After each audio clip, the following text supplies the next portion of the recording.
Don't forget to subscribe, like and comment. Zelenskyy denies Moscow's claims that Russian forces are occupying Bakhmut.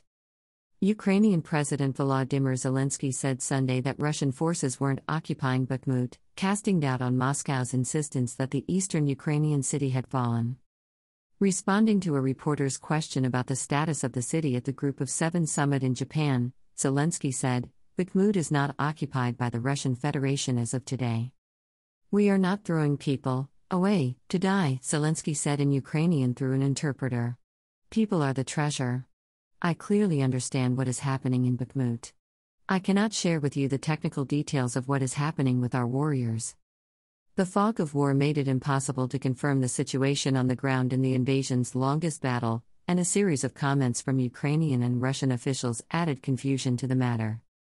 Zelenskyy's response in English to a question earlier at the summit about the status of Bakhmut suggested that he believed the city had fallen to Russian forces, and he offered solemn words about its fate. When asked if the city was in Ukraine's hands, Zelenskyy said, "I think no, but you have to understand that there is nothing, they've destroyed everything. There are no buildings. It's a pity. It's tragedy. But, for today, Bakhmut is only in our hearts. There is nothing on this place, so, just ground and a lot of dead Russians," he said. Zelenskyy's press secretary later walked back those previous comments. Ukrainian defense and military officials said that fierce fighting was ongoing. Deputy Defense Minister Hanna Malior even went so far as to say that Ukrainian troops took the city in a semi-encirclement. "The enemy failed to surround Bakhmut, and they lost part of the dominant heights around the city," Malior said. "That is, the advance of our troops in the suburbs along the flanks, which is still ongoing, greatly complicates the enemy's presence in Bakhmut." And the spokesman for Ukraine's eastern group of forces, Serhiy Cherevati, said that the Ukrainian military is managing to hold positions in the vicinity of Bakhmut. The president correctly said that the city has, in fact, been razed to the ground. "The enemy is being destroyed every day by massive artillery and aviation strikes, and our units report that the situation is extremely difficult. Our military keep fortifications and several premises in the southwestern part of the city. Heavy fighting is underway," he said. It was only the latest flip-flopping of the situation in Bakhmut after 8 months of intense fighting. Only hours earlier, Russian state news agencies reported that President Vladimir Putin congratulated Wagner assault detachments, as well as all servicemen of the Russian armed forces units, who provided them with the necessary support and flank protection, on the completion of the operation to liberate Artyomovsk, which is Bakhmut's Soviet-era name. Russia's defense ministry also said that Wagner and military units completed the liberation of Bakhmut. At the G7 in Japan, Zelenskyy stood side by side with U.S. President Joe Biden during a news conference. Biden announced $375 million more in aid for Ukraine, which included more ammunition, artillery and vehicles. "I thanked him for the significant financial assistance to Ukraine from the U.S., Zelenskyy tweeted later. The new pledge came after the U.S. agreed to allow training on American-made F-16 fighter jets, laying the groundwork for their eventual transfer to Ukraine. Biden said Sunday that Zelenskyy had given the U.S. a flat assurance that Ukraine wouldn't use the F-16's jets to attack Russian territory. Many analysts say that even if Russia was victorious in Bakhmut, it was unlikely to turn the tide in the war. The Russian capture of the last remaining ground in Bakhmut is not tactically or operationally significant, a Washington-based think tank said late Saturday. The Institute for the Study of War said that taking control of these areas does not grant Russian forces operationally significant terrain to continue conducting offensive operations, nor to defend against possible Ukrainian counterattacks. In a video posted on Telegram, Wagner head Yevgeny Prigozhin said the city came under complete Russian control at about midday Saturday. He spoke surrounded by about a half-dozen fighters, with ruined buildings in the background and explosions heard in the distance.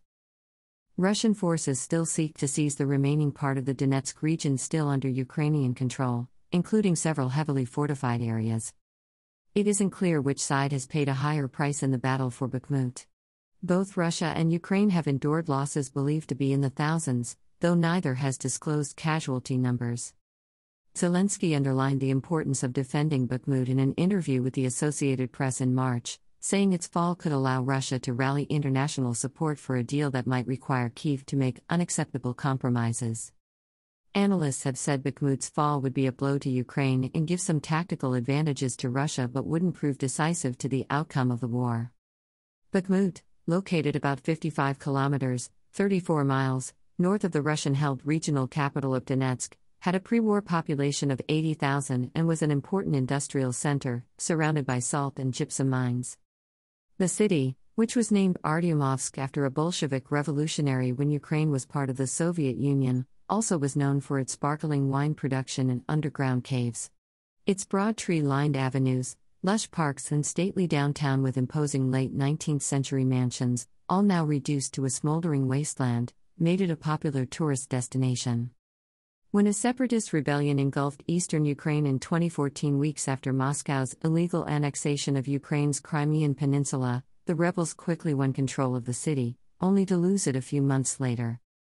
After Russia switched its focus to the Donbas following a botched attempt to seize Kyiv early in the February 2022 invasion, Moscow's troops tried to take Bakhmut in August but were pushed back.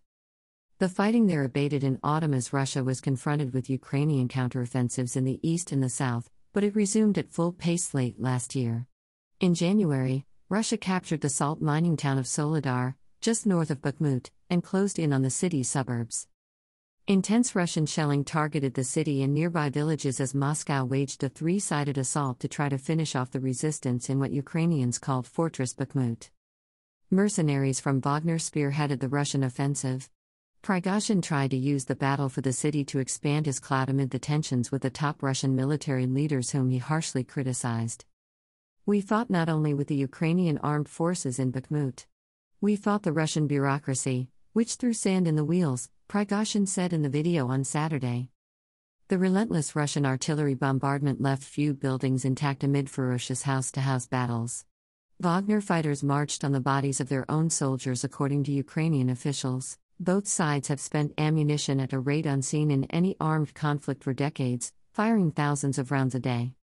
Russian Defense Minister Sergei Shoigu has said that seizing the city would allow Russia to press its offensive farther into the Donetsk region, one of the 4 Ukrainian provinces that Moscow illegally annexed in September. Don't forget to subscribe, like and comment.